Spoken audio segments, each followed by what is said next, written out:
Hello dear student, ये BA part first year की online class है सोशलॉजी में। और हम जैसा कि इसमें पढ़ रहे थे और उसी के आगे हम पढ़ेंगे संयुक्त परिवार के बारे में। संयुक्त परिवार के बारे में अपन ने थोड़ी बहुत बातचीत कर ली थी और इसके प्रमुख परिभाषाओं की बात कर ली थी और इसके प्रमुख विशेषताओं की, लक्षणों की बात कर ली थी। आज हम इससे थोड़ा और आगे बढ़ेंगे और बात करेंगे संयुक्त परिवार के प्रकार्य या लाभ की। तो जैसा आप स्क्रीन पर देख पा रहे हैं और मैं अपना माउस स्क्रॉल कर देता हूँ, ये जो है संयुक्त परिवार के प्रकार्य या लाभ हैं, फंक्शंस या मेरिट ऑफ जॉइंट फैमिली। तो ये क्या है? लाभ का मतलब हम अपनी बोलचाल की भाषा में लाभ और हानि शब्द का प्रयोग करते हैं कि इससे क्या लाभ है, क्या हानि। लेकिन समाजशास्त्र में एक नया शब्द काम में लिया जाता है जिसको अपन कहते हैं प्रकार्य। प्रकार्य प्रकार्य शब्द का मतलब होता है प्रमुख कार्य। ठीक है, प्रमुख कार्य क्या है संयुक्त परिवार के समाज में लोगों के लिए, ये प्रमुख रूप से क्या क्या कार्य करता है, उसे हम क्या कहेंगे? प्रकार्य। इंग्लिश में कहेंगे फंक्शन। ये जो यहाँ लिखा है फंक्शन, हिंदी में कहेंगे प्रकार्य। तो इसके प्रमुख काम क्या है? देखिए, जैसा आप सबने पहले पढ़ा है कि संयुक्त परिवार परिवार का एक प्रकार है, एक रूप है, एक स्वरूप है।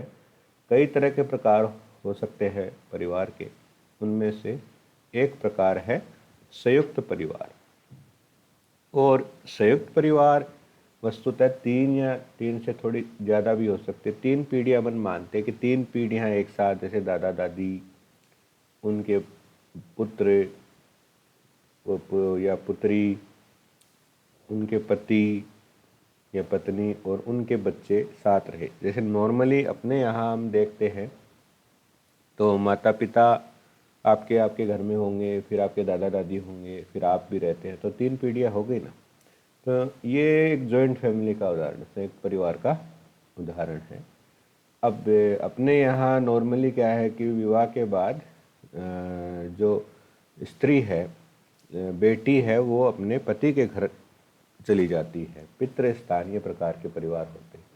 तो यहाँ पर नॉर्मली हम जब संयुक्त परिवार देखते हैं तो उसमें दादा दादी जिसे आप कह सकते हैं, फिर उनके बेटे, बहुएं और फिर उनके बच्चे वो मिल जाते हैं। या फिर आपकी जैसे अविवाहित कोई बुआ हो, है ना, वो भी हो सकती है। विवाह के बाद तो वो चली जाती है। तो ये अपने यहाँ का संयुक्त परिवार है। अगर आप दक्षिण भारत में जाएंगे तो हो सकता है आपको कई जगहों पर ऐसा परिवार मिले जहाँ पर स्त्रियां विवाह के बाद पति के घर नहीं जाती। जब उल्टा होता है, पति विवाह के बाद पत्नी के घर आके रहता है और वहाँ परिवार के मुखिया सबसे वृद्ध महिला होती है। तो वहाँ भी वो भी संयुक्त परिवार का ही एक प्रकार है। उसको आप मातृ सत्तात्मक या मातृ स्थानीय संयुक्त परिवार कह सकते हैं। लेकिन इसमें प्रमुख रूप से तीन पीढ़ियाँ एक साथ रहती है। तीन से कम है अगर, तो वो संयुक्त परिवार नहीं है। अगर आप अपने माता पिता के साथ ही रहते हैं तो वो संयुक्त परिवार नहीं है। अगर उसमें दादा दादी भी हैं तो वो संयुक्त परिवार है। अब इसमें क्या इसके प्रमुख कार्य क्या है, हम उसकी बात करेंगे। तो जैसे कि इस बुक का मैंने स्क्रीनशॉट पीसी पे ले रखा है और आप लोगों के सामने ये दिख भी रहा है स्क्रीन पे। तो देखिए, इसका पहला क्या काम है। अभी आपने थोड़े दिन पहले ही चुनाव देखे थे, है ना। और मैं आपको आज की तो नहीं लेकिन थोड़ी पुरानी बताऊं तो थोड़े साल पहले तक पूरा परिवार एक ही जगह वोट करता था। शायद आज भी करता है गाँव में। एक यूनिट की तरह काम करता है। है ना। हर काम में, हर जगह पर एक इकाई की तरह एक काम करता है। जैसे इसमें पहला है शासन संबंधी, है ना।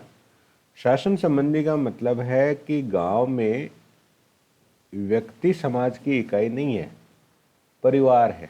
और चूंकि गांव में संयुक्त परिवार पाए जाते हैं, इसलिए एक्चुअली संयुक्त परिवार जो है वही प्रतिनिधित्व करता है उन सभी का जो उसमें है ना। और वो अपने मुखिया के माध्यम से अपना प्रतिनिधित्व करता है।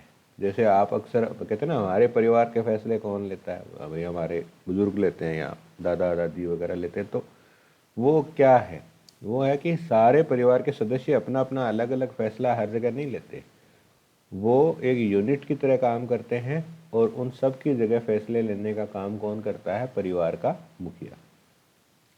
दूसरा है धार्मिक कार्य। तो जैसे आप देखते हैं किसी भी फेस्टिवल पे, होली है या दिवाली है या और कोई फेस्टिवल है, तो उसमें पूरा परिवार अलग अलग जगह जाके अलग अलग देवी देवताओं की पूजा पाठ नहीं करता, बल्कि एक ही स्थान पर एक ही प्रकार के धार्मिक क्रियाकलाप करता है, कर्मकांड करता है। एक ही देवी देवता होते हैं सबके, और अमूमन एक ही जगह पर पूजा पाठ होती है, अलग अलग नहीं होते। अगर कोई धार्मिक आयोजन भी है तो पूरा परिवार मिलके करता है, एक व्यक्ति का कोई धार्मिक आयोजन नहीं होता। उसके बाद है मार्गदर्शन। तो मार्गदर्शन का काम क्या है कि चूंकि संयुक्त परिवार में वृद्ध व्यक्ति भी है, अनुभवी है, वो अपेक्षाकृत जो कम आयु के युवा सदस्य हैं उनको जीवन के बारे में काफ़ी चीज़ें सिखाते रहते हैं, क्योंकि उन्होंने वो चीज़ें देखी है, तो उन्हें पता है कि उन समस्याओं का कैसे समाधान करना है। तो वो निराकरण करते रहते हैं और परिवार को बनाए रखते हैं।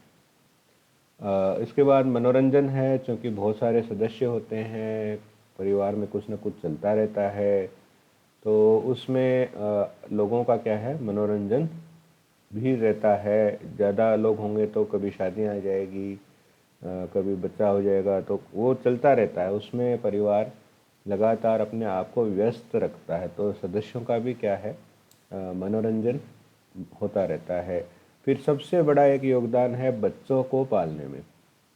तो चूँकि परिवार में बहुत सारी स्त्रियां भी हैं, बहुत सारे पुरुष हैं, और बच्चे भी होंगे, तो जो नए बच्चे होते हैं, छोटे बच्चे होते हैं, उनको पालने में बहुत बड़ा योगदान हो जाता है, क्योंकि उस बच्चे की देख रेख करने के लिए कई सारे लोग होते हैं, जिसकी वजह से जो बच्चा है वो बड़ी आसानी से पल जाता है। खासकर अपनी जो शुरुआती आयु में बच्चे को ज़्यादा देख रेख की ज़रूरत पड़ती है, तो उसमें उसको जॉइंट फैमिली का बड़ा लाभ होता है। दूसरा इसमें क्या है, जैसे जो अपेक्षाकृत बड़ी उम्र की महिलाएं होती हैं, उनको पहले से बच्चे पालने का अच्छा अनुभव होता है, तो वो एक एक्सपर्ट की तरह अपेक्षाकृत युवा जो महिलाएं हैं जिनके बच्चे हुए हैं, उनको मार्गदर्शन भी दे देती है कि किस तरह का खाना दिया जाए, किस तरह की देख रेख की जाए।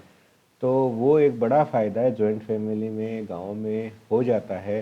अब तो चलो आपको कोई भी चीज़ पूछनी देखनी हो तो आप यूट्यूब पे देख लेते हैं, लेकिन पहले नॉलेज का इतना इजीली ट्रांसफ़र नहीं था। आपको अगर कुछ पता करना होता था तो आपको किसी एक्सपर्ट के पास ही जाना पड़ता था, मिलना पड़ता था।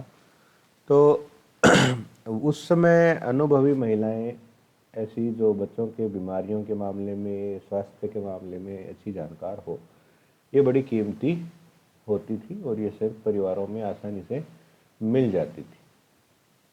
अगला है धन का एक उचित उपयोग। धन का एक उचित उपयोग एक सिंपल सी कॉन्सेप्ट है कि अगर बहुत सारे लोग एक परिवार में रह रहे हैं तो काफ़ी कुछ बचत भी हो जाती है। एक साथ खाना बनता है तो थोड़ा कम खर्चीला होता है, और भी बहुत सी चीज़ें हैं जो अपेक्षाकृत सस्ती पड़ती है संयुक्त परिवार में सदस्यों को। और दूसरा ये भी है इसमें, जैसे ठीक इसके बाद वाला पॉइंट है कि संपत्ति में डिवाइडेशन नहीं होता, खेत नहीं बंटते, बड़े खेत होते हैं तो खेती आदि अच्छे से हो जाती है, तो वो एक प्लस पॉइंट हो जाता है। सब मिलकर काम करते हैं तो संयुक्त परिवार की आय भी अधिक हो सकती है और खर्चा कम होगा तो बचत भी ज़्यादा हो सकती है। तो ये एक प्लस पॉइंट संयुक्त परिवार का और हो जाता है। श्रम विभाजन संयुक्त परिवार में होता है, या तो ये पुरुष और स्त्रियों के मध्य होता है, भाई पुरुष क्या काम करेंगे, स्त्रियां क्या करेंगी। दूसरा आयु के आधार पर होता है कि वृद्ध व्यक्ति क्या करेंगे, युवा क्या करेंगे, बच्चे क्या करेंगे। ठीक है, श्रम विभाजन का मतलब काम क्या करेंगे, क्या उनकी ड्यूटीज रहेगी। फिर है संकट में बीमा का काम करता है। संकट में बीमा का मतलब है कि बुरे वक्त में जैसे किसी व्यक्ति की नौकरी छूट गई या वो बीमार हो गया, कमा नहीं रहा है, पर वो संयुक्त परिवार में है तो उसकी देखभाल उसके भाई है, पिता है और दूसरे लोग हैं वो कर लेंगे, है ना। वहाँ उसको कवरेज मिल जाएगी, एक तरह से बीमा की कवरेज होती है वैसे कवरेज मिल जाएगी कि भाई दूसरे लोग हैं वो उसका सहयोग कर देते हैं। और ये काफ़ी बड़ी चीज़ है गाँव में विशेषकर। आप देखते हैं कई परिवार ऐसे होते हैं जिनमें संयुक्त परिवारों में कुछ सदस्य ज़्यादा कमाने वाले होते हैं, कुछ कम कमाने वाले होते हैं, कई तो नहीं भी कमाते, लेकिन उनके परिवार भी चल जाते हैं क्योंकि जो कमाने वाले हैं वो उनका सहयोग कर देते हैं और सब लगभग एक जैसा ही जीवन व्यतीत कर लेते हैं। तो ये भी एक बेनिफिट है और कल्चर को प्रोटेक्ट करता है, संस्कृति की रक्षा करता है। जो भी है रीति रिवाज है, परंपराएं हैं, उनको मान्यताएं देता है, उनको मानता है। तो ये एक तरह से काफ़ी सारा काम करता है सोसाइटी में। तो आप इन सभी पॉइंट्स को एक बार फिर से देख लेना। अभी के लिए इतना ही, धन्यवाद।